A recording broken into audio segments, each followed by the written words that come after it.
Welcome to another episode of the Untangling Web3 podcast. Today, we're going to be talking about two of my favorite topics, AI, the obvious one, but also politics and maybe how the two things overlap. Jack, how are you doing today? Very well, thank you. It's nice that we're back recording in the studio in the new year again. Thanks to Vorbos. Shout out to Vorbos for setting us up and the great team here for sorting us out in the studio, making us look very professional, maybe more so than we deserve. But yeah, nice way to kick off 2025, being back in the studio. How are you? How was your Christmas and New Year? It was good. I'm about 3 kilograms heavier, and the camera adds about 10 kilograms. So I'm a whopping Yeah. 120 kilograms right now. It's a lot. But yeah, it's good. I'm ready to be back. Ready to start talking absolute nonsense again, and maybe kicking off the show by going into how important politics is, how important technology is for politics, and all this kind of stuff. I said it's two of my favorite topics. I do genuinely believe that, that is genuinely true, because politics influences absolutely everything. It's how our kind of lives are run, how our money's spent, the access to facilities we have. I think it's probably one of the most important things in people's lives day to day. I think a lot of people don't actually appreciate that around the world. And I also think that technology is playing such a huge role in, politics, typically through information, maybe misinformation, through voting. Basically, I think technology has enabled, we live in a democracy, but democracies to flourish. And yeah, I'm really excited to kind of go into that and then eventually talk about one of the most cutting edge technologies that we have today, which is AI and how it's influencing all these things. Yeah, 100%. I think I'm in a similar boat. I love technology, obviously. It's no surprise to anyone. And I am a follower of politics. And I when I was younger, we're getting on a bit now, Alec, right? We're getting on the wrinkles are showing in this 4K camera. Well, we've realized how old we look on these cameras. And I was definitely more politically active and interested, when I was in university, for example. And I've kind of partly, this kind of ties the two together, actually, because one of the big technological things that's changed in our lifetimes is our exposure to information generally. And as we'll get onto the history, but because we have so much exposure to social media, information, being bombarded day to day, that's actually the reason I've become more politically disengaged. I've stopped following every development that's going on in politics, and I try and just get it a little bit more secondhand from a couple of, let's say, trusted sources or friends and family, that kind of thing, rather than having the constant notification. So it's an interesting way in for me, because actually my experience of politics has already changed in the last few years from technology. Yeah, I mean, you're right. Like, I find the political discourse online depressing a lot of the time. It's so polarizing. Yeah. And it's not just in politics, it's across like almost everything you can have an opinion on. Social media makes it polarizing.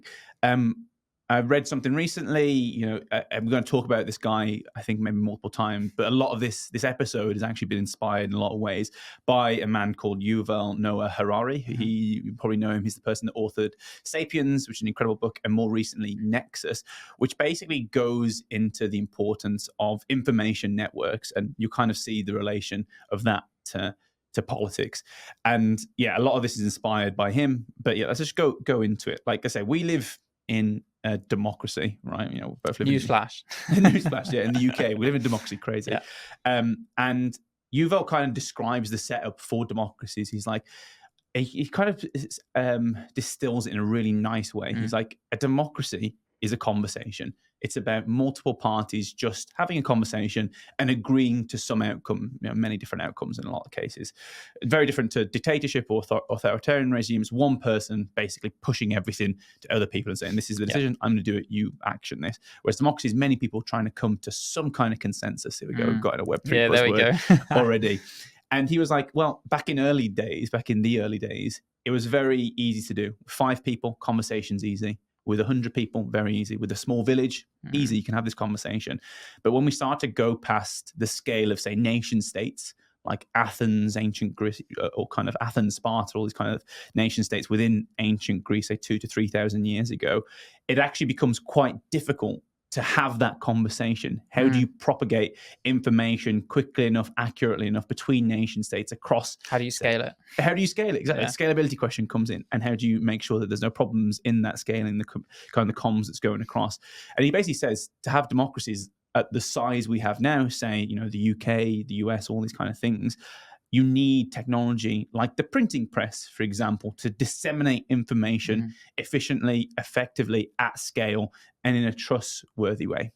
Yeah, exactly. The printing press is a good one to bring in here, because when you think typically of how democracies change, right, with elections and things like that, then the amount of money that goes into campaigns, advertising for different parties, different leaders of parties, etc. You see that the medium by which that advertising happens has obviously changed to keep pace with technology. So yeah, you literally had the printing press doing this stuff. You had radio, television, and now obviously in modern day we have kind of hinting towards the social media type stuff as well, which we'll come on to. But yeah, and it's interesting that technology has become not only part of the method of changing and evolving democracies, because again, you need technology to help scale things, right? That's why we're involving it. That's why we're able to have democracies operate on such a large scale. And I don't know what you think. I subscribe to the Winston Churchill opinion of like, it's the democracy doesn't work, but it's the best we've got type thing, right? It's the best of the options available. There's always going to be flaws in everything, right? And I think something that operates on this scale and is as impactful as we've already said politics is for people's everyday lives. There's always going to be people that may be left behind or disadvantaged in certain ways, especially when you're trying to manage 70 million people with a group of 200, 300 people at the center of it. But yeah, like we said, like healthy democracies need communication to build consensus. And previously, say, predating the internet and social media companies specifically, we had newspapers, radio, television stations. So it was kind of like a few centralized parties in a way controlled the narrative. And with big influences into each of them. Exactly. So on the one hand, that means there is this central point of accountability. You'd had ways to kind of, I guess, hold them accountable, to vet them potentially, to regulate them maybe. So you had, like, say, the Telegraph or these, like, the New York Times or whatever it is. But also, like you say, then because there's a few of these entities, and they're kind of the gatekeepers in a way. Maybe they were politically biased. Maybe they were influenced. Like, we can talk about many different newspapers in the UK, for example, that are left-wing, right-wing, all this kind of stuff. But yeah, I think there's pros, which are obviously there's a degree of accountability there because they're corporations, they're organizations, they have shareholders, blah, blah, blah. But on the other hand, it's probably maybe in a way easier to influence because there are only 5 big newspapers in the UK, for example. And they obviously have their bias. Everyone has their bias. And then, social media kind of completely changed the game. Yeah, and it's interesting because if you look at the kind of original promise and purpose of social media, it was framed around the language of politics. It was about democratization of freedom of speech, essentially, right? And being able to and democratization of communication with one another, with connection, with sharing information, that kind of thing. So yeah, when was your first experience of social media? Because I think it must have been Facebook, or maybe even something like MSN Messenger or something like that, right? Yeah. But that was, again, within our lifetimes, these platforms. And again, that's a word I want to highlight, right? We've moved from the corporation to the platform as being one of the major players in political discourse. But yeah, if you go back to the start, it was just this fun, cutesy. I would have been probably. Well, I don't want to say anything that will say I violated terms of service, but I probably was about 12 or 13 when I was first using Cancelled. when I was first using social media. And it was just very fun. You chat with your mates at school, maybe some family and friends and things, or if you wanted to add them. And then you had all the kind of mini games like Habbo Hotel or what was that, Farmville, right? That kind of thing. It was a nice place to be, okay, and it was fun ultimately. And that's definitely, I don't think anyone describes social media as that in 2025. Yeah, well, I had Bebo and MySpace back in the early days where it was super simple, right? It was like, I think I got it in like 2008 or something like that. But it was kind of go to this idea of like the Web1, Web2 model. You're posting stuff, there's not much interaction. I think the reason it was so cutesy is because the people that were using it were kids, right? They were like late teenagers or early kind of 20s. I mean, in our case, maybe younger than that as well. So they were doing it to play games, to have fun, to talk to friends. Like, there was no kind of hidden agenda there. But as these people started to, these kids grew up basically and started to understand the value of social media and connection, all this kind of stuff, and maybe became more political as part of that. And, the numbers obviously skyrocketed to 5 billion, social media users in 2023. All of a sudden, there was kind of more agenda there. There was actually, even companies decided to say, well, actually, we can start to influence these people. This is actually a voting power, all this kind of stuff. So maybe that's why it became a bit a free for all and less kind of cutesy, funsy. There are a lot of pros though. Let's not undermine the massive amount of advantages social media has created. Like, you get more sides to every story. It does really democratize. Anyone can be a newslet if they want to. So you get more sides to every argument, every kind of all the discourse. Also faster. I saw a thing on X recently where it was like a comparison of, say, X versus traditional news media outlets. Obviously, a traditional news media outlet has to be vetted, has to be, printed, all this kind of stuff. So it takes a while to go through the process. It's kind of more centralized, right? Whereas I on my camera can film something and put it up instantly. So the time to actually get these news, these events online and into the kind of the sphere of influence is very short. So it's much faster. Yeah, and I think that highlights the key point and transition from, again, the corporation to the platform as the source of news for people in general. Because again, news and politics are pretty much interchangeable as well, right? Politics follows the news follows politics, blah, blah, blah. Sorry, in a circle. The way, as you said, corporations typically heavily regulated. In the UK, you have something like Ofcom for regulating kind of TV and things like that.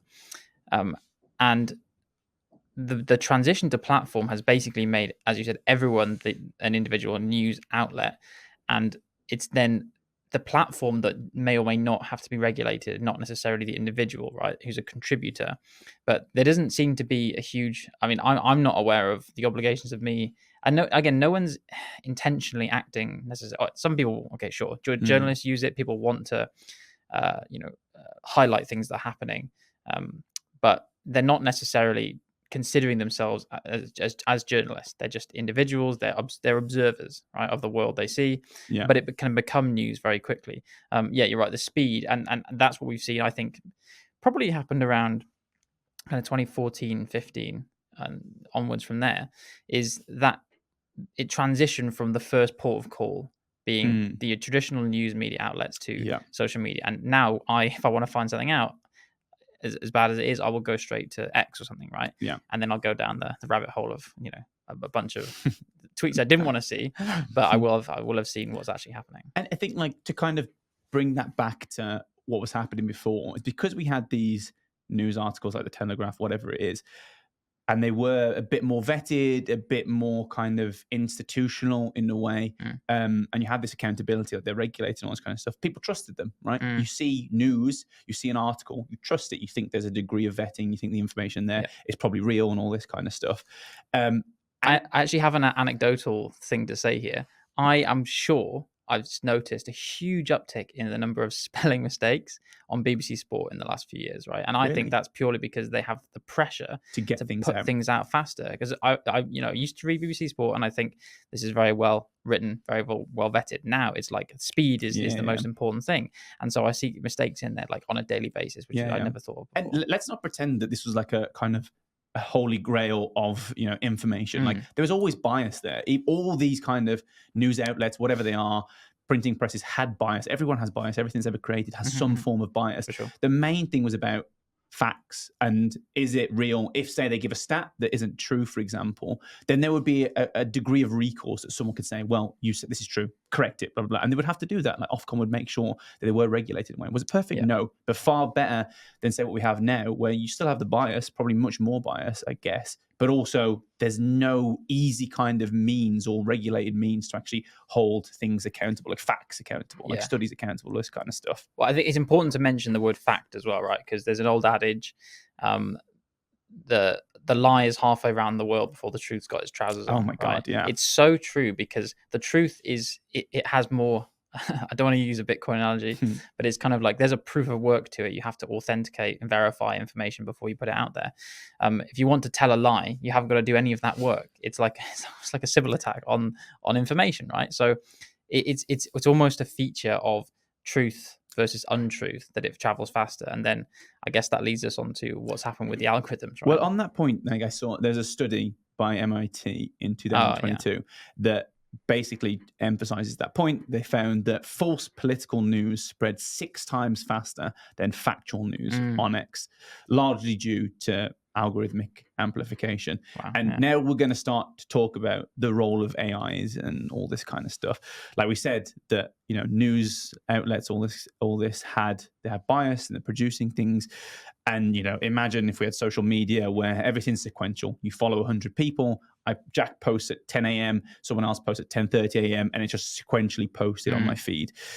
But that's not how it works. Like, we have kind of touched on this a few times. We actually have algorithms in the background that are optimizing people's feeds, suggesting feeds, all this kind of stuff. And their whole goal is to basically maximize engagement, maximize, say, Jack or my time on the app. So the whole kind of goal for this AI algorithm, say, on a social media platform, is to ensure that we spend the most amount of time on that platform as possible. Yeah. And they don't really necessarily know exactly how they do it, the inner mechanics of this. It's basically go look at all the hundreds of millions of people that are using this, treat them as guinea pigs, A/B test on everything, work out what kind of information or what kind of things they want on their feed that will maximize their time on that platform, right? And what we kind of found out, to kind of, I guess, cut it short and give like the final result, is that AI algorithms discovered that the gold mine of human emotions, the human attention, were threefold: fear, hate, and greed. And it's not like people enjoy experiencing those emotions, but it makes you stay on the platform. It gains your attention. Yeah, I just realized as you were saying that two of those horrible emotions are included in like the coin market cap index, the fear and greed index, right, for how the market's looking at. Yeah, it's something that once you hear that finding, right, that observation about fear, hate, and greed being the main drivers of engagement, as soon as you hear it, you think, of course, it's obvious, it makes complete sense. But it is something that 10 years ago we might not have known about ourselves. Yeah. Except, people have now worked it out, and and I saw a really interesting video around Andrew Tate. Okay, it's not one of his videos, and I'm going to repeat this very sin I'm about to talk about now by saying this, but I think it's interesting. So they were basically saying that what people like Tate do is real trolling. And trolling, I was literally yesterday years old when I found out that trolling isn't to do with cave trolls. It's to do with a method of fishing, right? So yeah, it's basically the method where you put bait out on the back of a trawler, I think. Okay. And you let the fish kind of follow the bait to a certain location. So that's where trolling actually comes from. And this is the mechanism they're using. Again, we'll link the video in the description maybe, but the idea that people are putting things out there like Tate that are deliberately incendiary, that is baiting people to engage. That makes sense. The troll linked to clickbait. Yeah. Okay. Yeah, and the bait is not to engage positively; it's to engage in it's trying to get people who disagree with him to voice that disagreement as vehemently as possible, to share it, to make reaction videos. So I know, again, I'm talking about him now, but just in the kind of meta context that people now farm for those precise emotions, and it has created. Andrew Tate has become one of the most well-known people on the planet, and that's why, because people have kind of fallen for that trap. And we're not like going to go into psychology and all this kind of stuff, but I kind of guess it goes to our base human instinct, right? It's like, that's what Yuval says in Sapiens, right? He talks about this, like, this is why there's so much problems with like anxiety and depression, all this kind of stuff. At the end of the day, we are just programmed to survive. We're not programmed to be happy. So the things that charge us the most are the things that kind of could end that survival. The idea of like fear and hate and all this kind of, it's all very strongly linked to our core characteristics. And on that point around emotionally charged content and all this kind of stuff, there was another study that showed that emotionally charged language, particularly fear, anger, and outrage and all this kind of stuff, is 70% more likely to be shared than neutral content.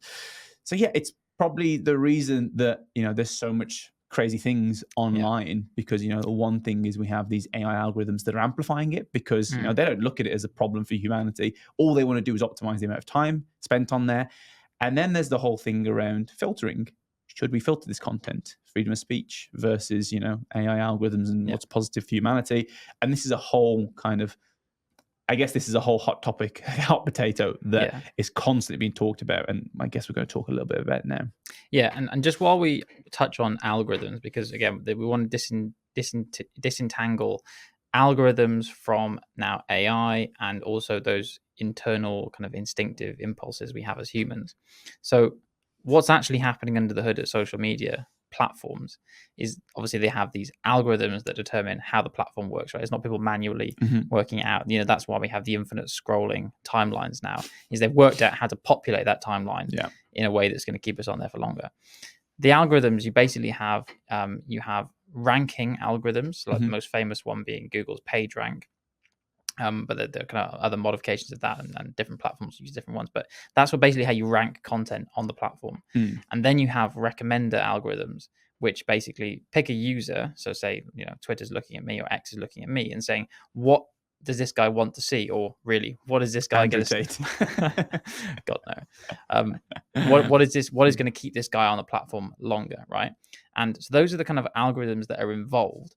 Now you have, I just mentioned, Tate is hacking those algorithms by knowing potentially how they work and knowing the psychological side that goes into them. So how things will be ranked. Well, if they're ranked by engagement, what gets the most engagement has to be that thing. Then you also have those recommender systems that are talking, directly to me and saying, what do I want? That might be taking information from many, many different sources, right? This is what we talked about, the whole data brokers. This is the, is Siri listening to me in the background all the time? Why am I getting advertised Adidas shoes because I mentioned Adidas to my friend, right? It's that kind of stuff. So there's lots of different inputs that can go to these algorithms as well. And this is all before the advent of the scary kind of advent of AI in this context as well. Today's episode is sponsored by the VeChain Foundation. Now, we often talk about how emerging technologies like blockchain have the potential to revolutionize sustainability. And VeChain is at the forefront of this green movement with initiatives like VBetterDAO. Let's take a closer look. Imagine tracking small actions like recycling at low cost, making them valuable assets. These verified records build a massive collective impact, benefiting people through their own actions. Sound a bit complex, but VeChain made it fun. Explore our apps at vbetter.com. VeChain's goal is to power a new era of sustainable solutions. So if you've got an app idea or just want to earn rewards for small, sustainable actions every day, go check out vbetterdao.com to find out more.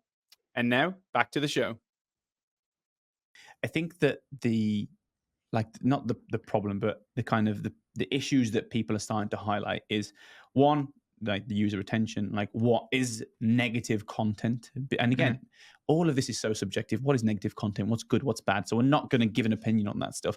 But some people are now saying that one of the problems is that a lot of negative content is being promoted on these things not because of the freedom of speech stuff. Like if you just say everyone has absolute right to say whatever they want on the platform, but purely because of the algorithm that Jack just spoke about being highlighted, being pushed to the forefront because it is clickbaity, because it's kind of touching on those fear receptors. That's the one part. The other part is the lack of transparency. Like you kind of said there that maybe the Andrew Tates of the world have worked out what is the thing that's going to the top of the feed, but we don't actually know, right? And I think some of the times, I guess they have data, but I guess even the corporations that are running these things don't necessarily know. They've gone on and said, you maximize engagement, put the posts that will make Jack stay on the algorithm, stay on the platform for as long as possible.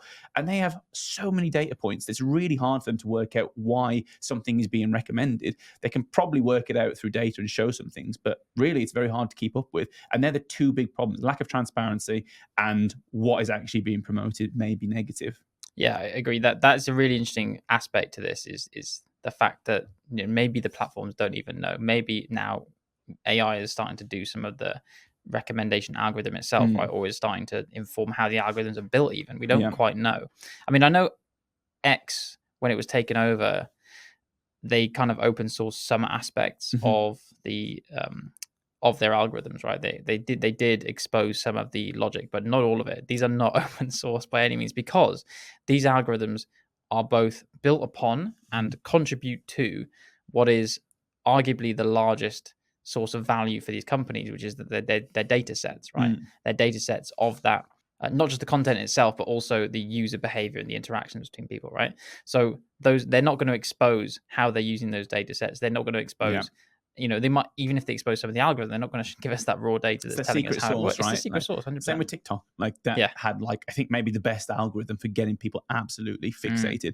I remember seeing, like, without going into the numbers, it like took the most amount of data of any app. I remember someone saying they went into it and saw that TikTok was taking so much data from across all your different apps, all your different mobile devices. And again, I don't know whether this is BS or not, but that was one of the reasons why they think that TikTok has been removed, because it was taking too much data and had too much information that was being exported to the company.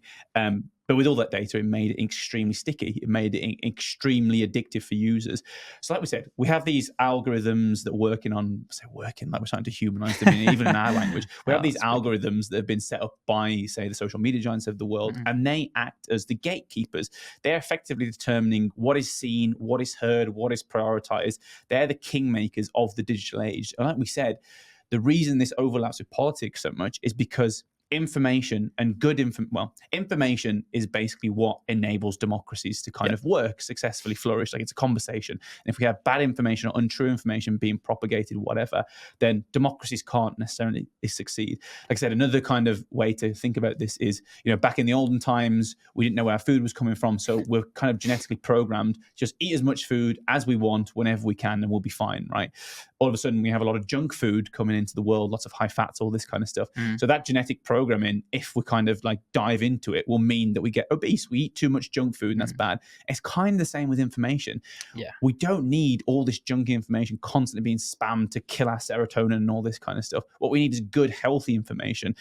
And this is kind of where we get into the realm of what is the role of a social media company in monitoring, managing, and maybe even preventing information from getting through. Like, should they be just an open source, anyone can say whatever they want, or should they start to filter things? And we've seen, say, Facebook used AI to downrank what they considered COVID-19 misinformation. We have community notes on X, for example. These are all solutions that have been implemented to try and reduce the amount of misinformation. Yeah, and I think when we're talking about politics specifically, I think most people would point back to, a very significant event involving the UK and Europe in 2016, where, the Cambridge Analytica scandal came out and everyone found out, okay, that I think that we don't know if that's the first instance of this happening, but it was the time that everyone realized, okay, political information is now, social media is now being used as a primary way to influence elections, which is not necessarily a statement about malicious intent. That's just, it could be for advertising, right? But people were using it seriously to win elections one way or the other. But it was also the time that people realized that, okay, and you can abuse this power and you can abuse these systems very, very heavily to influence unduly elections beyond those. So we said the regulations on the media. Well, obviously you also have regulations on political parties in terms of donation, campaign spending, and that kind of thing, and that maybe these were being subverted as well via social media and targeting and things like that. So I think that that's 2016. That's a long time ago now, right? It's a shockingly long time ago. Actually, it doesn't feel that long. That's one of the first times people thought, okay, these are big issues just purely with social media. And for me, when you're talking about free speech and its impact on things like elections, I don't have a fully formed opinion yet on how. Again, it's a very difficult problem to solve. But my opinion is that when platforms use algorithms to decide what's on the feed, that's when it ceases to be a forum for pure kind of free speech, right? And it becomes more like a product, right? That they're producing this feed as a product for you, because free speech, in my mind, almost makes sense in a public forum. You're free to go outside and say what you want, more or less. Again, there's a whole other discussion. And we did have forums on the internet. We do have forums on the internet, which are kind of unmoderated to a large degree, but less and less. And we've moved from that forum model where free speech has a direct analogy and just saying something into the open air, to this platform model where everything is being said, but through this filter of a product, filter of a platform. And then the question is, well, what are their responsibilities?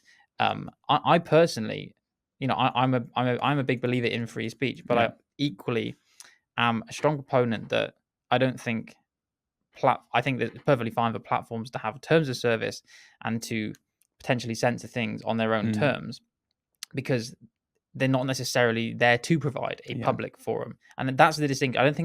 I think too many social media platforms have been trying to have their cake and eat it by pretending they're a public forum, but without actually operating as one. Yeah. And I guess it's kind of like tricky. It's like, what is their responsibility? At the end of the day, these are private companies, right? They are products. Like, we should always think of them, in my mind, as products. Like, who who is, say, a government to say you need to meet these standards in this, in what a lot of ways is a private network of your users, right? Is it a public forum? Is it a basic human right? And that's kind of the conversation we're starting to move towards, is actually a lot of people are starting to consider these as basic human rights. And all of a sudden, then they're held to a higher degree of accountability than it would if it was a private product and private operation. And you're no longer just accountable to your shareholders, you're also accountable to governments and things like this. And that kind of that kind of the line is quite grey on what are their responsibilities, right?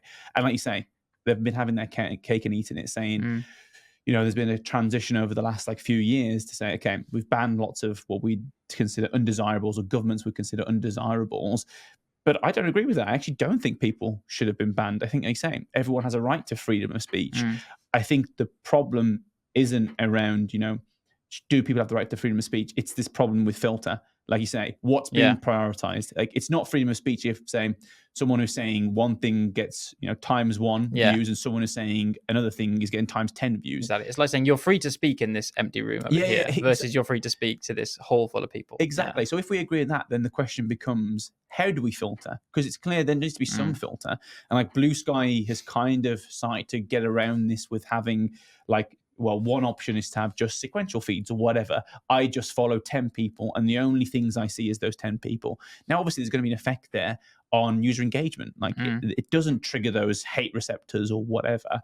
But is that a better way to do it? Like, unsure. I think the how to filter, I think we agree that the filter needs to be more transparent, adapted, but the how to filter is much more ambiguous and subjective and difficult to kind of get our head around. There's no way some regulator is going to come in and be like, these are the standards, do this. Like, that just doesn't make sense. Yeah, and I think one thing I wanted to pick up there particularly is you mentioning well, no, actually, it was going to be about the kind of global nature of all of these social media platforms and how you comply with a million different rule sets in a million different countries. It blows my mind that people like Meta, people like Google, are even able to comply with, you know, GDPR in the in Europe at the same time as they are, you know, different data regulations in different countries. They have to have again, this is where technology kind of comes to the aid and to save the day for politics and information in general, because they have found ways to, you know, create these incredible centralized but distributed systems that serve different views of the content to people in different countries that, in theory, I haven't vetted it myself, but in theory, obey and abide by the local jurisdiction laws, right? Because people take it very serious. If you're a big company, if you're a publicly traded tech company, in Silicon Valley or something, you've definitely got a big compliance team who's working on making sure that you are obeying these rules. And for me, it blows my mind that it even happens, right? That they're even able to solve these problems. And it is all with these incredible distributed systems and database technology that, you know, goes a little bit above my head sometimes. But yeah, I just wanted to pick up on that point, because we're just talking about another. It's very similar to data privacy. It's just about freedom of speech law. It's a different type of law. It's a different type of regulation that is jurisdiction specific. That is the problem. Is it's much less clear, right? I think, and how these platforms should be treated. And everyone's starting to get an opinion now. Lots of countries are starting to say, well, X should be a public forum, or X should be a private platform with terms of service that can or cannot be violated, and therefore, you know, kicked off the platform, that kind of thing. So, but everyone's disagreeing with it, and how they respond is different. And I think, like, I don't want to go too much into this because it kind of gets into the whole realm of like conspiracy theories and all this kind of stuff. But I think a big thing is, like we're saying, we know that social media filters and what's being put to the top of someone's feed has a big impact on what they see, which is their opinion, which then affects how they vote and what happens in the country, right? And then all of a sudden you start to have, say, foreign actors that will influence potentially those feeds to gain over, say, political opponents, whatever. And this has been something that's started to be highlighted by, you know, actual studies. I think Microsoft did a massive one about the number of bots that some countries were using to, say, manipulate elections. And all of a sudden then you say, okay, so how do we start to control these, or whatever? And should they control these? Are they private companies? Whatever. But yeah, I guess the question is, what do we do? Like, it's tricky. It really is tricky. And I think it kind of gets into the realm of like, having accountable AI to, readable AI that is understandable. And on the one hand, one thing I think that should be offered is something that's been pushed by Blue Sky, for example, is the idea of algorithmic choice. You go in as a user and you can select, say, what kind of content you want, how things are prioritized, what kind of feeds you have, rather than the system we have right now, which is just a bit of a black box and it's kind of default, and it will just prioritize the things that keep you glued to the screen for as long as possible. Yeah, I think it's a nice kind of initial step. The problem for me is that, also, unless you get big adoption of these kind of Blue Sky like social networks, then we haven't solved the problem. But also what the major social media platforms do currently, and those algorithms, again, we said at the start, they provide a really good experience, right? It's an experience that we seem to want to have and to enjoy, and is incredibly quick and gets us all the information very quickly, as well as all the memes and everything. It does it very well, and if you look at something like Blue Sky right now, the alternative is relatively primitive, right? So it's not going to replicate necessarily that experience right away. It might do in the future, but also you need literacy about things like LLMs or algorithms themselves, and no one's going to be able to parse them. Like, most people who use Blue Sky will not be able to parse and understand what the algorithm they even choose is doing. They can understand the high level description, but they can't verify it themselves, right? And there's that separation of trust. But we have that in the banking system, right? When we use mobile internet banking, right? There's always going to be that, and I don't have an issue with that. One thing I just wanted to mention while we're talking about AI, though, is it just crossed my mind as we were preparing for this episode that, again, everything we've just said, more or less, in the last half an hour could have been just directed at social media platforms and algorithms, which are not necessarily AI. Now we've got really, really good generative AI, and we've got great models behind them. And, it's not just going to be LLMs in the future. There's going to be extrapolations of this, from AI agents to things that are not just about, generating content, but, purely decision-making engines. I'm interested in wondering if we have these platforms currently experimenting with them, maybe they're building AI into, they're asking an AI to write the next algorithm, right? If they have them doing that and they're giving them all the data sets, are these AI algorithms just going to spit out things that are like optimized versions that have learned from the very worst traits of what's been happening, right? So if you take an AI now and it looks at Twitter or looks at X, and you say, write me a really performant algorithm to recommend content and retain people better, it's probably going to take those things that Yuval Noah Harari has identified about them, maybe identify sweet spots for them, and make it that much worse. So I'm wondering if it's gonna kind of be a negative feedback loop of those primitive emotions, of the worst, right? The worst feeds the worst, and AI helps us do that. And that was something that crossed my mind that I hadn't thought about before, and I'm quite worried about. Well, it's interesting. I know the term that's being used constantly is AI agents and what role will they play and all this kind of stuff. And there's a Black Mirror episode kind of related to this, the idea of this cartoon character style person getting elected.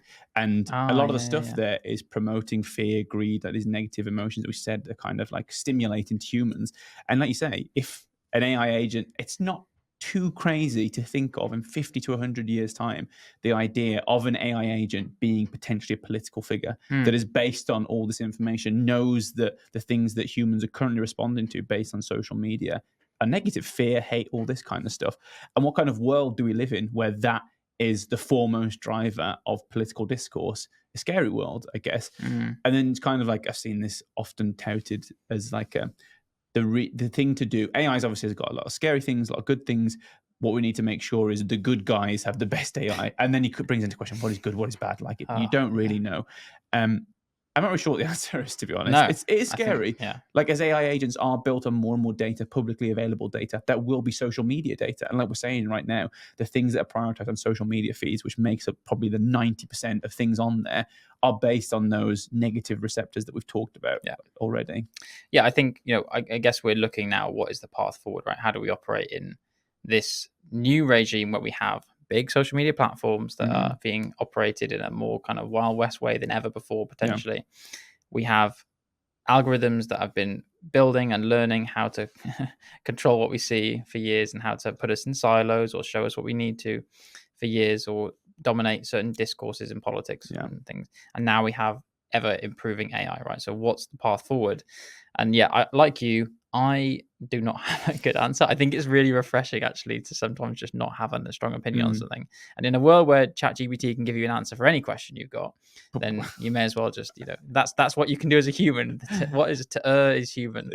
Right? So to just be like, as they do in the world. And even like the quality of the misinformation, like we talked about like deepfakes and completely changing like our ability to verify what is real, what is not real. Like that is, it's had an effect already, and it's going to continue to have an effect. I think that maybe getting back to some kind of like trusted root of things, like I think there is like an optimum in between the previous idea of like centralized news outlets and all this kind of stuff and verified content, and what we have now, where anyone can say anything. I think there is kind of a middle ground where, but a lot of this comes down to education, right? You teach people what AI can do, teach people how social media algorithms work. Like, again, that comes down to transparency. We need to know how they work. We need to have more kind of transparency in how they work, and then teach people the pros and cons of these. So hopefully people can actually understand what the good is, what the bad is, and come to their own decision in a healthier manner than what we've got now.